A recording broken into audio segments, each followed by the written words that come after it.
सारा देश में स्वाधीनता दिवस पालन अवसर में आज तिरंगा फरफर हो उड़ुची। समस्त मन में नाही नथिबा उत्साह उद्दीपना देखा देछि। तेबे आज एक नियारा ढंग से स्वाधीनता दिवस पालन करी समस्त प्रेरणार उत्स पलटि चांदपुर वांग्स टू संगठन। यही संगठन दीर्घ 15 वर्ष है स्वाधीनता दिवस पालन अवसर में आयोजन कर रक्तदान शिविर। यह अवसर में आज चांदपुर प्राथमिक विद्यालय परिसर में वांग्स टू संगठन पक्षर अनुष्ठित हो जाइछि मेगा रक्तदान शिविर।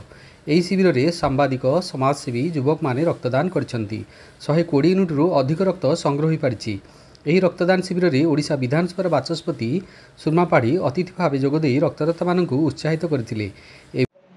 प्रथमे तो आपण चैनल माध्यम पवित्र स्वाधीनता दिवस अवसर में अंचलवासी समस्त को स्वाधीनतार अभिनंदन एवं शुभेच्छा जनइबी।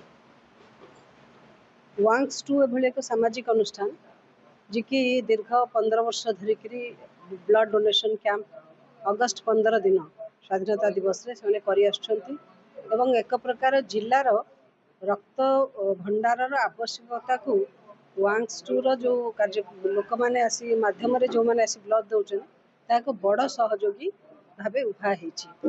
आम नयागढ़ जिले में एक प्रमुख स्वेच्छासेवी अनुष्ठान जे कि रक्तदान उपर गुरुत्व दियंती।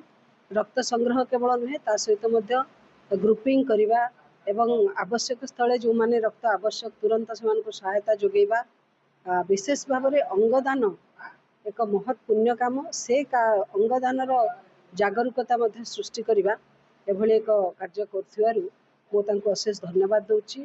100 रु अधिक ब्लड से माने निश्चित भाव में डोनर संग्रह कर आशा करुच्ची से अनुष्ठान एभली जनसेवारे लगी रहू एवं पवित्र स्वाधीनता दिवस भली दिवस रे एमाने निज अनुष्ठान कर्मकर्ता को सक्रिय चलचंचल करने सहित एक महत् काम नियोजित करछंती। तेणु से जेते कहले धन्यवाद देले भी कम हम।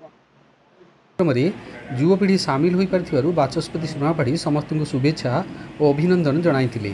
खोर्धा जिला प्रतिनिधि दुर्गा प्रसाद दास को रिपोर्ट समीक्षा न्यूज लाइव।